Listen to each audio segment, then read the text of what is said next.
Have you ever tried game development? Looking at Unity, Unreal, Godot, GameMaker, one of the many other tools available, simple or complicated, to get started with game development? I have. I've been slowly trying to learn Unity and Unreal, very slowly. So last year, when I was at Web Summit in Lisbon, November 2023, I came across a small booth in the sea of startup booths called Fiero. And they showed me something that looked really interesting. It's quite a different take on a game development platform. It's all browser-based, aimed at designers and not programmers, but offers some really flexible ways of then exporting that to production level environments and stores. That interview on the ground was a little noisy. I couldn't quite get the demo I wanted on the floor. But a couple of months later, I spoke with Ruan from Fiero, and we dug in deep with what they do. Enjoy. My name's Ruan, and I'm one half of the team behind Fiero. Our main goal is to make it so that anybody, regardless of their level of technical experience, regardless of their knowledge of video games, can create their own dream game. So all of those people who have kind of come up with an idea for a game that they want to build and then looked at the state of what game development tooling actually means to use, like today, we want to bring some joy back into the lives of those people and kind of remove the disappointment of immediately being faced with, say, here's the requirement for programming, for example. Here's kind of the minimum standard of knowledge that you need to get into this. We really want to knock that barrier down. We want to make it so that, anybody can just come in. They have an idea. They have, maybe some basic artwork to get started. But if not, they can start prototyping with just, simple geometry and stuff.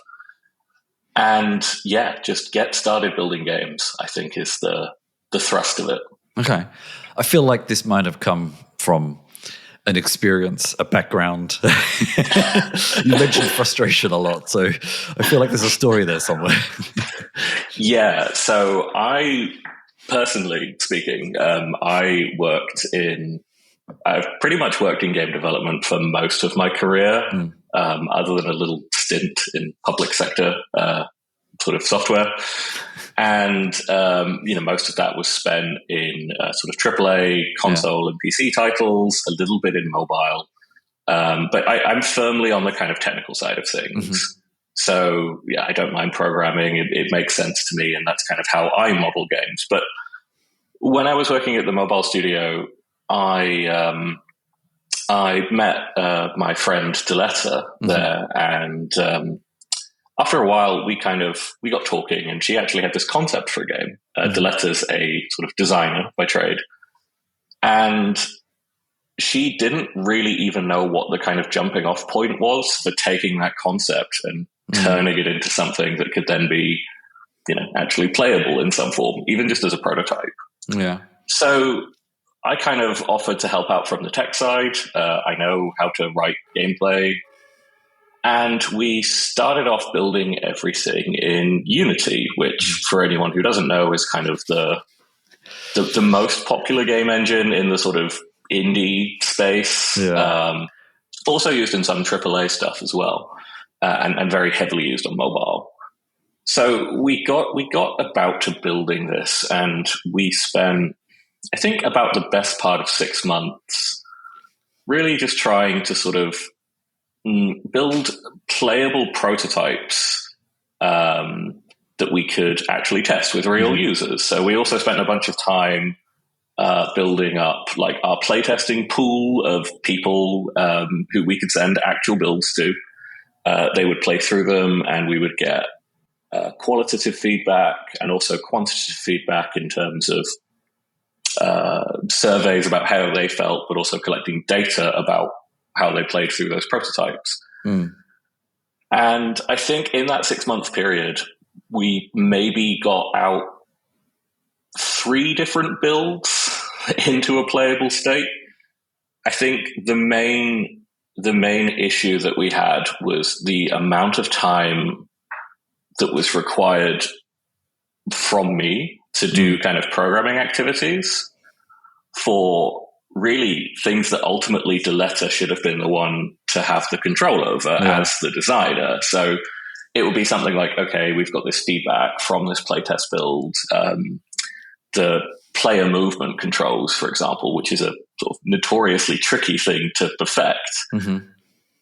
We would get this feedback that, it didn't quite feel right. Maybe there's too much or too little acceleration as you're moving or what have you.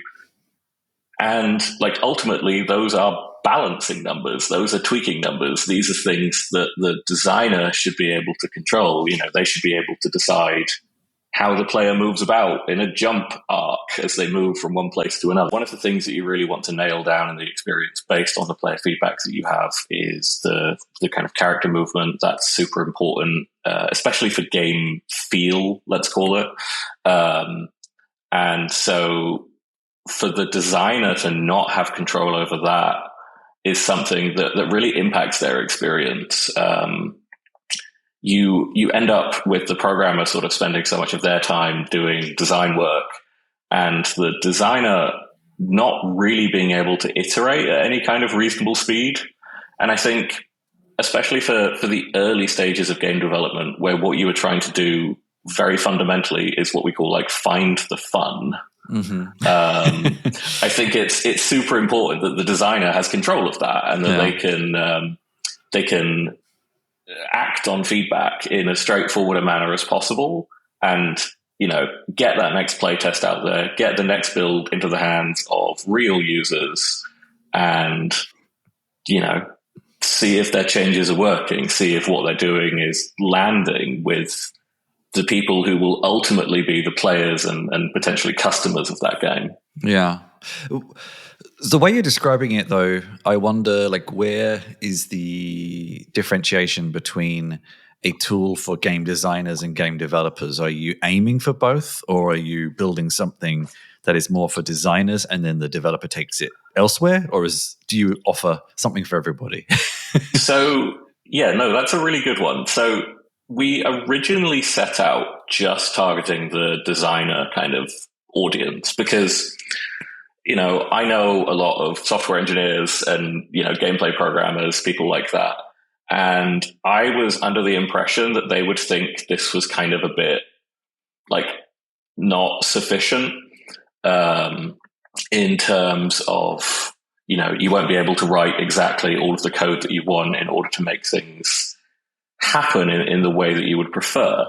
So we kind of set out initially targeting the designer audience, but during a few of our kind of initial bits of user research, we also kind of roped in some programmers just to see what the kind of feedback was and kind of, it's good to have the hypothesis, but you should probably also try and semi-verify it at some point. Yeah. And that was actually where it got really interesting because what we found was that the programmers did actually really see the value of being able to create games in a more straightforward fashion. So I think ultimately our takeaway from that was that, some people just want to build games because they enjoy the experience of the programming, and that's cool. That's a good hobby for a lot of people. But there's also a separate class of people who are only writing code for games because that is the only way that they can achieve it right now.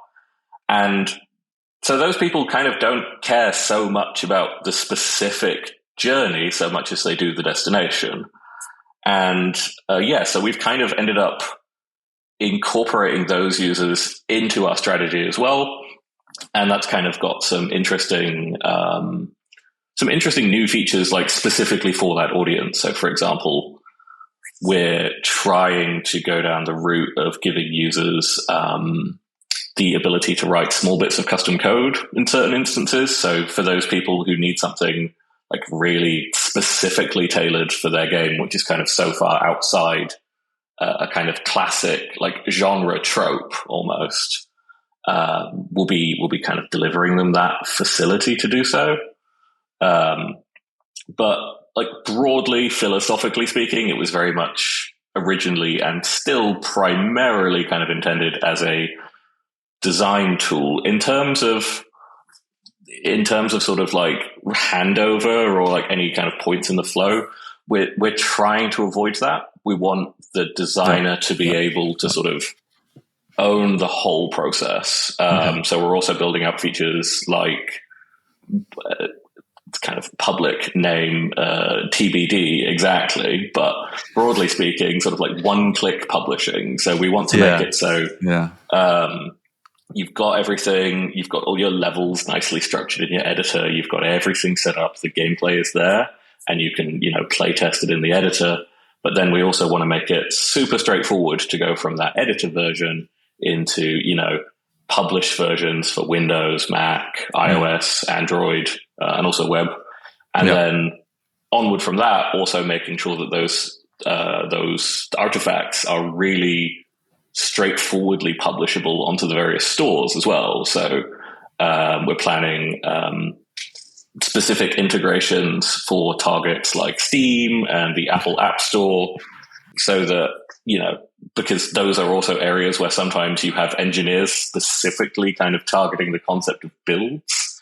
And obviously, if we could, it would suck for a designer to be able to get all the way through to the end and then have to be like, oh, okay, so now I need to pay a build engineer so I can have and read through all of Valve's documentation so I can publish to Steam, or read through all of the Apple guidelines to figure out how on earth Apple platforms especially, they are notorious for you need a Mac somewhere in the mix. That's very, very true, and that's like one of the very specific design kind of principles we've gone with.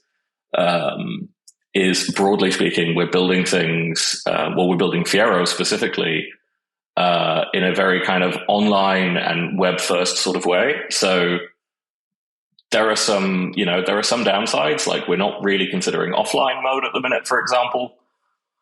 But the upsides are pretty awesome. So you can log into Fiero from any computer anywhere with your account, and your projects are just kind of there. There's no downloading, no syncing. And then also, going back to the builds front, what we have is a bunch of servers that kind of make up the Fiero online services, if you like. And then we actually just run the builds for you. So you don't have to worry about sort of figuring out what compiling an iOS app looks like on a Mac machine, for example. We've done that painful process. We've done it once.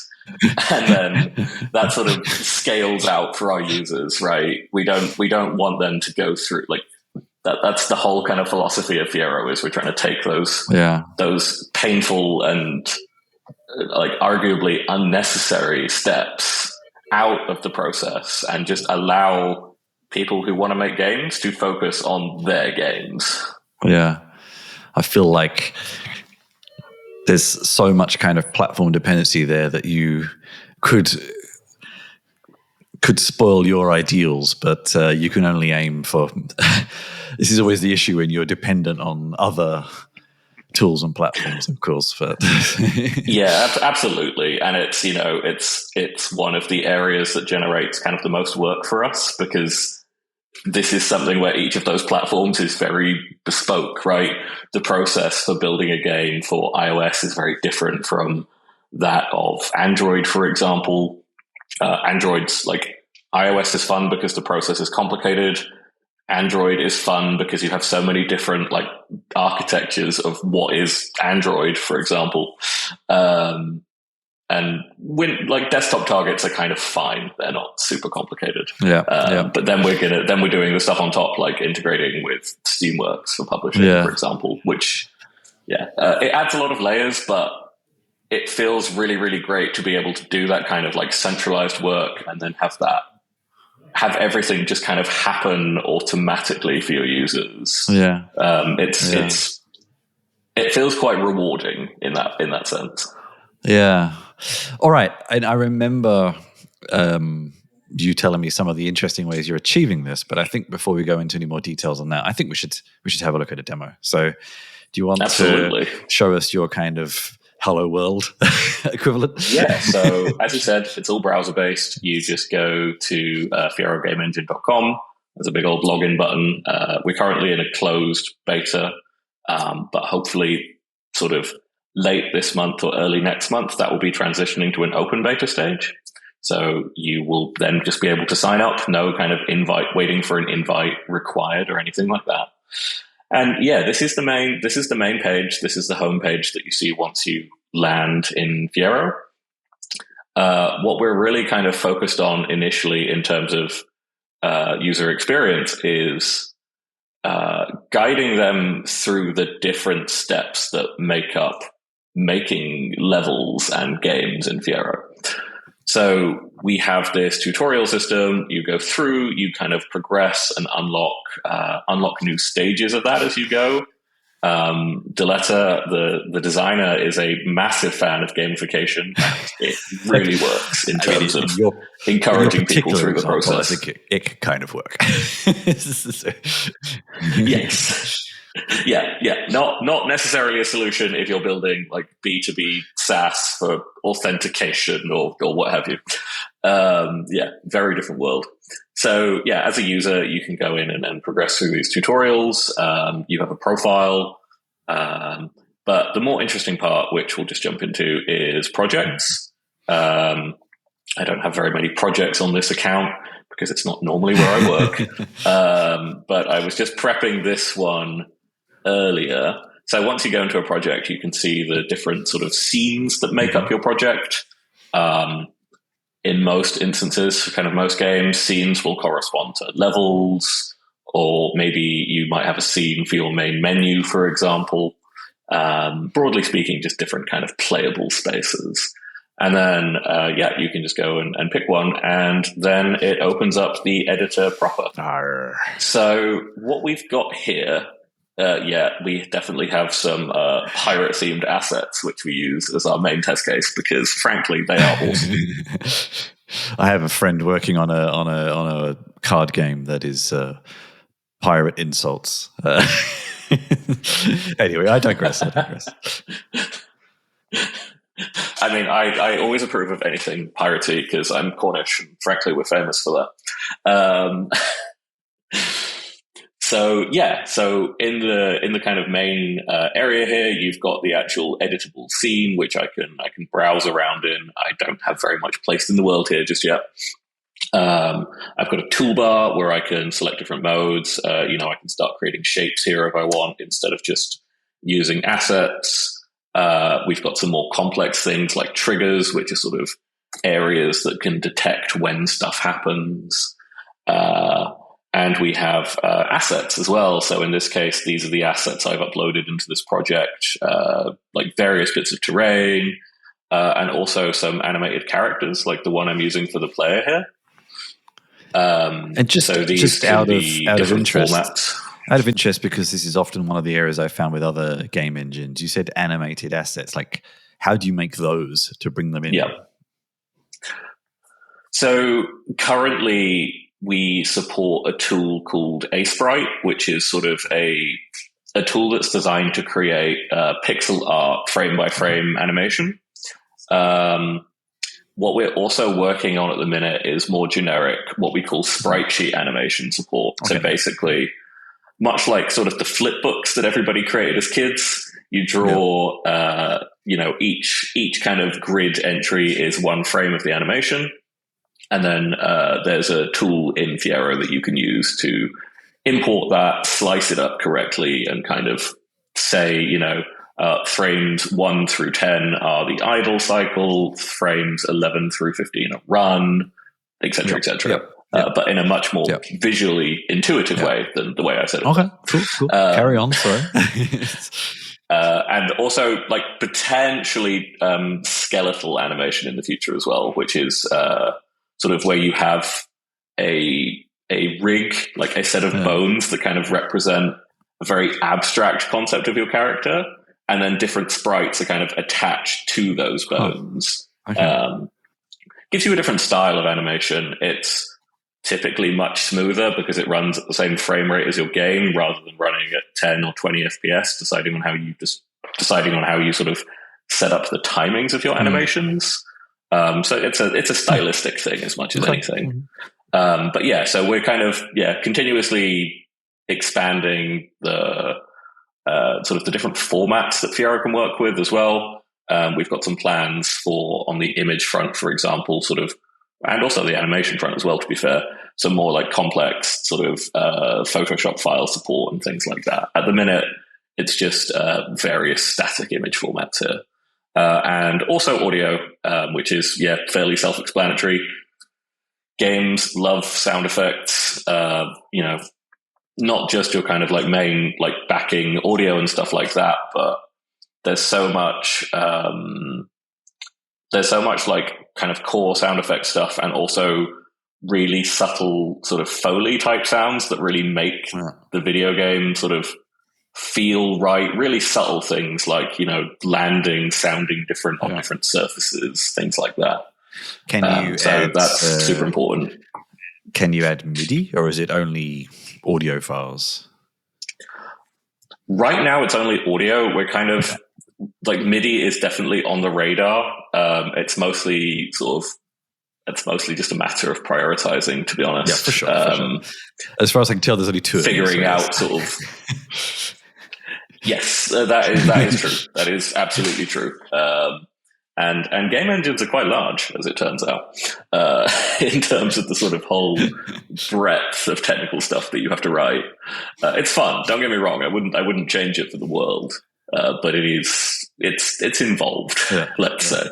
I'm lucky that I've been fortunate enough to work in companies that made game engines in the past, so I kind of have a bit of exposure to it. So that's kind of the toolbar side of things.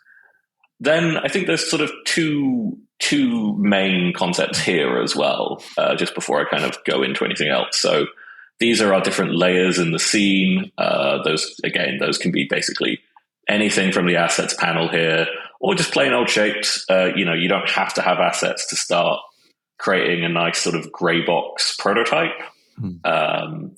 Sometimes you can communicate your vision very, very well just using little simple bits of geometry. So these are all called layers inside of Fiero.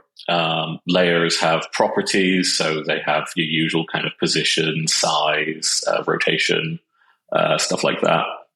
We also have what we call a barrier, or some people might already know as a collider. That is just like, this thing is a physical object, like you won't fall through it, for example, if it's ground. That's the main stuff there. The most interesting part of Fiero, I think, and the thing that really actually allows us to build a tool that is aimed at designers, is what we call the Powerup System. And I'm just going to demonstrate that super quickly by just making it so that, whoops, it helps if I do this correctly. So I'm just creating the world's like most basic platformer level. It is literally just two actual platforms floating in the air. Even I could figure out how to play this. That's cool. Yeah. I think so. And right now, what I can do is I can start. I can sort of play my game here, and frankly, it's dull. There is literally nothing happening here. I can't interact with anything. Nothing's moving. There's no animation playing. So we're just going to sort of jump back here. And what I'm going to do is I'm going to turn this asset into an actual player. So first up, what I'm going to do is I'm going to open the Powerup selector down here. And I'm going to add character movement. Now, this is probably one of the more, I think it's fair to say it's one of the more complex examples of our power-ups. It has a lot of different parameters here. But to give you some idea of what a power-up is, it's basically a package of code and behavior that you as a user get to customize the hell out of, but you don't have to actually write the kind of basic logic. And this is really how we want designers and artists using Fiero to be able to interact with things. So, for example, I could spend a lot of time, which I'm not going to, customizing my player's speed, the acceleration, the deceleration, how high they can jump, how that movement changes when they're in the air after jumping, all sorts of different things. But right now, I'm just going to use the basic settings for everything. This is also where I set up the animation for the character as well. So this animated asset has a bunch of animations inside it, and I'm just going to make sure that those kind of map to the right bits of animation for this power up. So we've got specifically, we've got idle, we've got run, we've got jump, and we've also got fall. And that is matching those values are coming from the sprite. What a sprite you said? Or these are coming. Yeah, these are coming basically from the animated asset. So in this, I realized the names kind of line up perfectly here. But if we wanted to, for example, we could set the idle animation to be, say, our dead animation. It would look ridiculous, but you could do it. Yes. So that's kind of the first power up here. And what I'm going to do is I'm just going to add 2 more, and that's going to kind of really bring our player to life. So next up, I'm going to add player controls. This is keyboard and mouse only at the minute, but in the future, obviously, this is going to need to support controllers and some more kind of complex setups.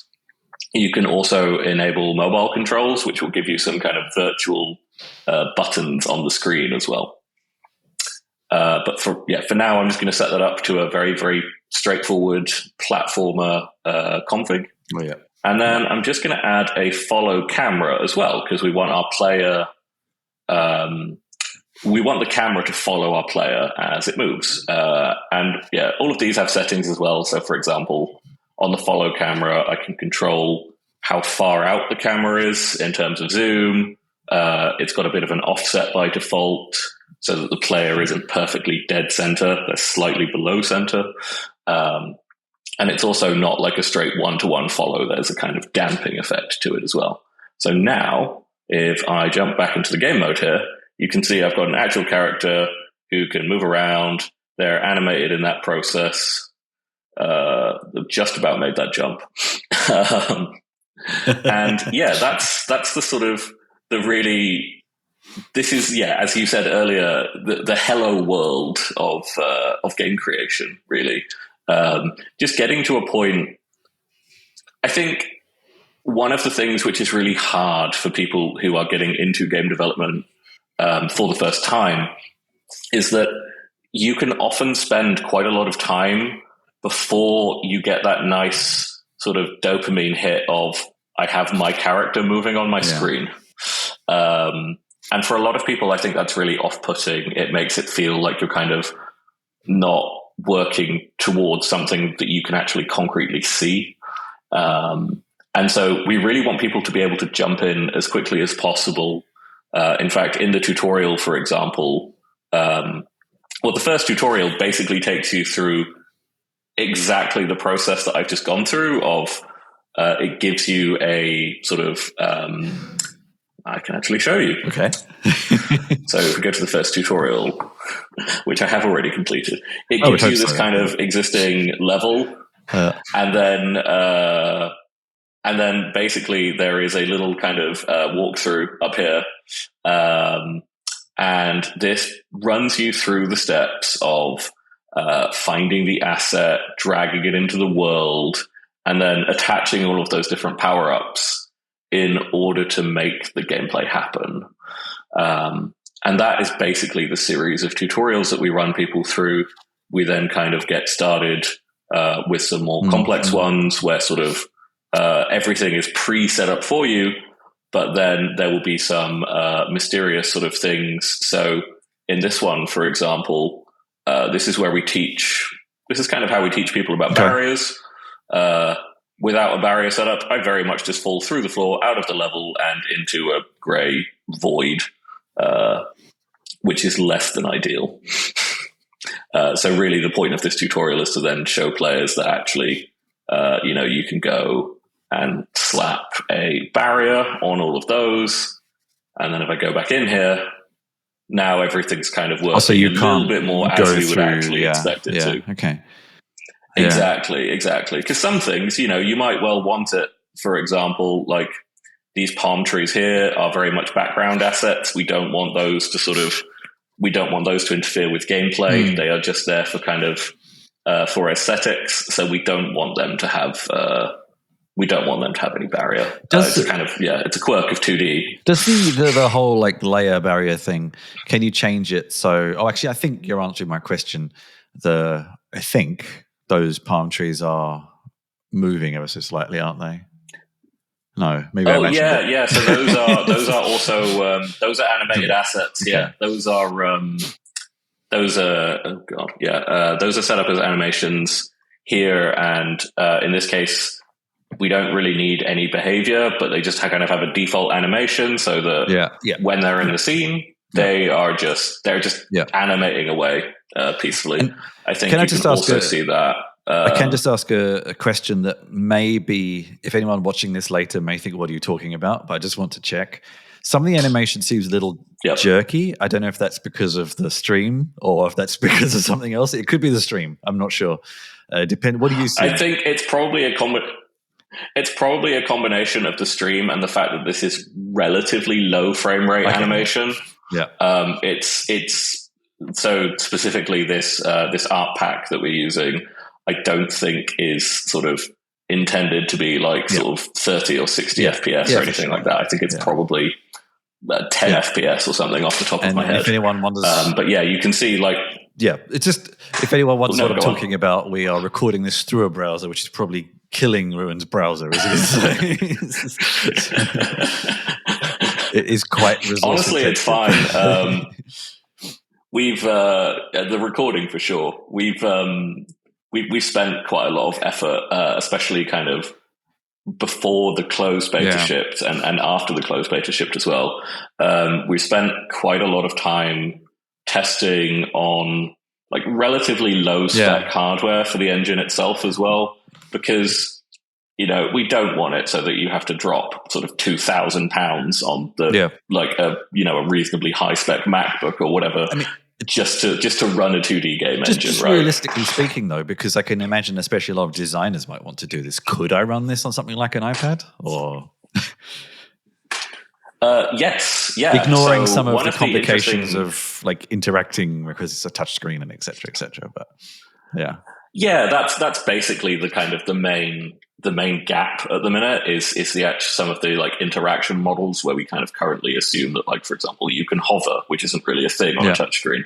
But the web build,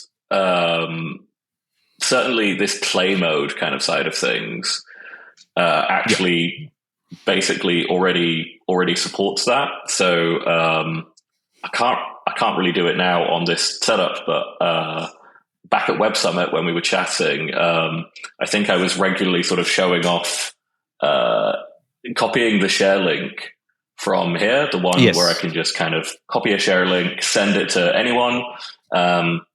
And Deletta had sent me a share link, and I was actively playing a Fiero project on my iPhone.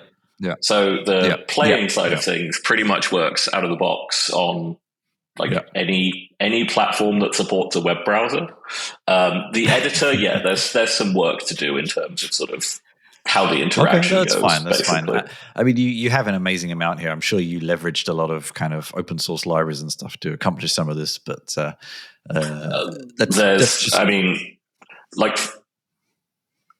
I'm very much not, for example, a graphics programmer.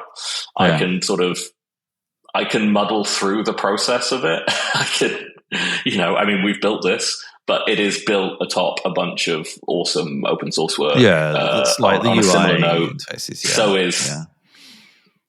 So is the physics system, for example. I'm very pointedly not building a physics system from scratch. Why would you want to do that? I like code. I'm just, for a programmer, honestly, I'm pretty terrible at maths. So implementing something like a physics system is not my favorite activity, especially when there is great stuff that already exists. That has been written by people who are far, far smarter than I am. I can imagine. Now, we're getting close to time, but I'd really like you to show me a little bit of the published stuff, because I think that is where some of your Not that this isn't impressive, but especially it's mostly made by you. But and some of how you technically accomplishing that, because I can imagine a lot of people seeing this thinking, okay, great, this is just another web game wrapped in some horrible shell that's going to be really resource intensive, et cetera, and I know it's not. So, so let's talk about the publish and how you're accomplishing that publishing, because I think that's actually really interesting as well. Yeah, so unfortunately, I can't show that off in this live build just yet. That is something which is going to be coming out just after the open beta launches. I feel like you were showing that at Web Summit, weren't you? Or... I can talk about the link sharing side of things, for sure. Maybe I misunderstood, but yeah, well, explain it in theory. So basically, you can publish to a bunch of different kind of, let's call them targets or platforms, for example. So right now, the Fiero engine, which is the same thing which is running inside of this editor, works on Windows, Mac OS, iOS, and Android, and obviously also web. Linux, TBD. I don't have a Linux machine. It needs testing. And yeah, when you export a game using Fiero, you will get a native platform version of your game. So it will include all of the assets that you've used in your project. It will include all of the scenes that you've built that make up your game. But it will very much be running natively. So on Windows, it will be an exe. On Mac OS, it's a .app, et cetera, et cetera. And it is running using, the platform's graphics stack, for example. So we really, we don't, especially with kind of our focus on being able to target mobile, for example, we really don't want to put people in a position where it's like, okay, I've made this game, I've released it for phones, but it drains my user's battery in 10 minutes, or heats my phone up to the point where I don't really feel like I can hold it comfortably. Those are not great outcomes. So we're building everything sort of relatively close to the metal, let's say. It's not like we're just kind of taking, I don't know, like an Electron app or something and sort of embedding it in all of these different platforms. It is, the engine is actually getting built for all of these memory, platforms. You were using the wonderful world of WebAssembly, but maybe that's a false memory. That is absolutely correct. So the whole engine is written in Rust, which has some very nice support for targeting different platforms relatively straightforwardly. I say relatively straightforwardly. That's because everything is up and running now. It was a little bit of a pain to get some of it working, especially the mobile builds. Yeah, and everything, anything involving native builds always has some complication, of course. So. Yeah, and we have a bunch of tooling internally now, which basically sort of abstracts away the concept of taking a game and turning it into a format that Xcode can build for iOS, for example. So we have Rust running all of the core engine stuff. Everything's implemented in that. That allows us to actually run the native engine builds for each platform. As you said, the web build is essentially using WebAssembly as the target, which is really cool. It's progressed, I think it's fair to say, quite a lot over the last few years. It's gotten to a point where we are running, a whole game engine in a browser, but efficiently. Whereas previous attempts at sort of running game engines in browsers, I've always found there's quite a lot of jank, especially in terms of input and just having things not quite feel entirely smooth, which isn't a problem that we've noticed, to be honest. We're targeting 60 FPS in the editor, unless you're doing anything crazy with your scene, and it broadly seems to keep up. Yeah, that's actually interesting as well. That might explain some of what we saw earlier, because we're recording in 30 frames per second. That's a really fun, sort of perfect storm of frame rates, I think. So we're recording at 30 frames. The editor, like graphics playback, is 60 frames, but the animation itself is running at 10 frames, and those three are not syncing up well. No, I am I sure. know. It's all sorts of fun as well. I can't. I have a physical camera here, so in order to change the frame rate, I'd have to fiddle around with it. So and then that just brings everything down. Actual going through an actual settings menu sort of exactly. thing. Yeah. No, I know that game.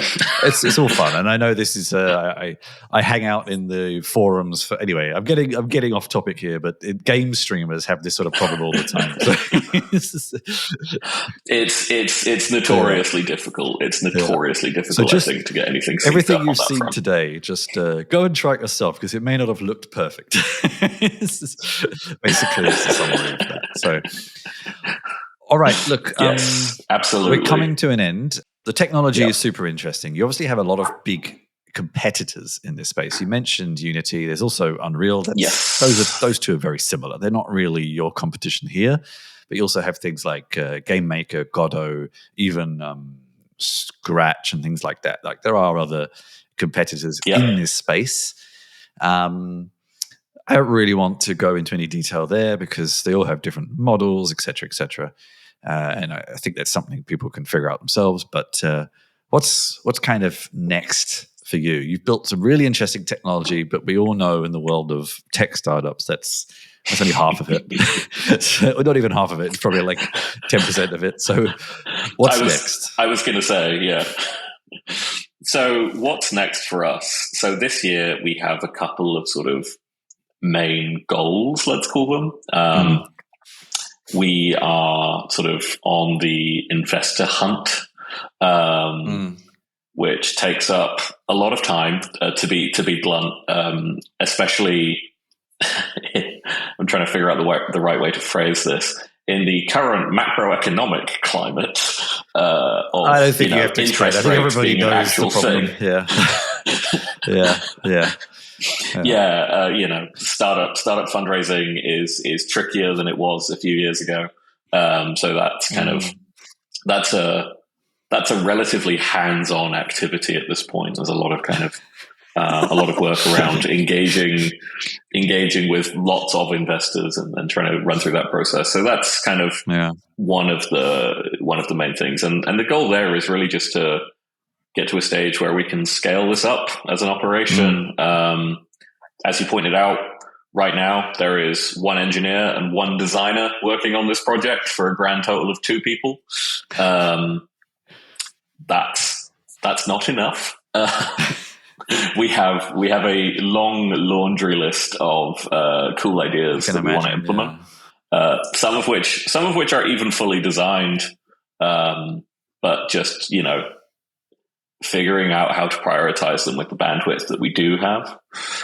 So that's kind of the main thing from a company and like operational standpoint. I think in terms of the actual product itself, so like I mentioned earlier, we really want to get the open beta out the door, which is coming with some improvements to the art pipeline. And also then we'll be able to show off some more of the publishing side, which I think will be really, really cool. And from there, we're basically then figuring out the roadmap to an actual commercial release. And that commercial release will be the one where we make sure that we have enough of a feature set to justify to people, like, hey, you should pay for this. We always want to be clear, we always want to keep it free tier. So it's going to be subscription, like month-to-month subscription type thing, or percentage of releases, like maybe different options you have there, I suppose. So we're pretty much just focusing on the like relatively straightforward subscription model. I think as a trend, I would say the industry is kind of moving away from revenue-based. Well, it's been controversial in the gaming space recently, hasn't it? I mean, revenue-based was always a little bit controversial, and then installation-based, I think, kicked up a little bit of a hornet's nest. Naming no competitor names. I mean, to be fair, in the European Union, other major tech companies have kind of done something similar recently, although I wonder how many people are actually going to subscribe to it. Yes. But yeah. True. So yeah, the goal there is really just to focus on having a broad enough and a sort of sufficiently well implemented version of that feature set that, we want people to be able to check out the free tier of Fiero, because I don't think, us talking about it is one thing, but people trying it, I think, is something for sure. Actually feeling that experience for yourself, going sort of, okay, wow, I've spent like 5 minutes on this and I have something which is actually semi-playable. Yeah, it's not the world's best game, but it's a game. Which honestly, like, I think a lot of people new to the industry kind of fall down before they even get to that stage of just being able to say, look, I've made something, it's mine. It's not great, but it's mine. So yeah, the free tier is kind of there to serve as an introduction. We also envisage that lots of people will just use the free tier because, that's all they need. And that's fine. A delicate balance to get right for you as well from a business perspective. Yeah. Absolutely. But yeah, we definitely want people to be able to sort of, as much as we want to sell them on it externally, like, seeing is believing, right? We can talk about it all day long. It's still not gonna hit the same. Not gonna hit the same. And I notes. hope here people have had the opportunity to see. By the time this is released, maybe that beta will be available. So, and that free tier, like, what's the limitations on it? What's it going to be? What's your? So we're still scoping out like the exact set of limitations. Broadly speaking, I think we can say that it's going to be about sort of the total size of your projects, for example. Obviously, we pay for all of the cloud services and everything kind of behind it. We don't want people using the service as their very, very sneaky way of hosting hundreds of gigabytes of art assets, for example, in lieu of like paying for someone to store them. I'm not quite sure what they're going to do with stuff them like that outside of that. And sort of also potentially some limitations on the target platforms, or maybe the number of exports that you can go through in a particular. I could imagine period. like mobile platforms might be more premium because they require more infrastructure on your side, that kind of thing. Yeah, and to actually publish a mobile game, you kind of already have to be in that space of being able to pay for stuff, because you have to purchase your developer licenses for the platforms and whatnot. So it's kind of just figuring out exactly how to set up those kinds of like quotas and limits, just based on what people need and what they don't. I think more importantly. Awesome. I look forward to trying some ideas at some point in the near future. Not really a limitation of your platform, more a limitation on my time. But I look forward to trying them at some point, because I have a shortish list of game engines to mess around with, including some of the ones we've mentioned. So it'd be interesting to try it. Nice. But Ruan, thank you very much for your time. 2-person team, quite impressive for what you have done in a pretty short space of time. So I encourage people to check it out. Thank you very much for your time. Brilliant. No, thanks very much for having me. And that was my interview with Ruan from Fiero. If you enjoyed what you saw and want to know more about when you can try it yourself, have a look at their link showing now. And of course, if you want to know more about me, you can take a look at christianscheller.com, or just leave a comment. Let me know your thoughts on the video. Subscribe right here, share, like, all those kinds of things you usually hear YouTubers ask. Thank you very much for joining me. Take care, everybody, and I will see you next time.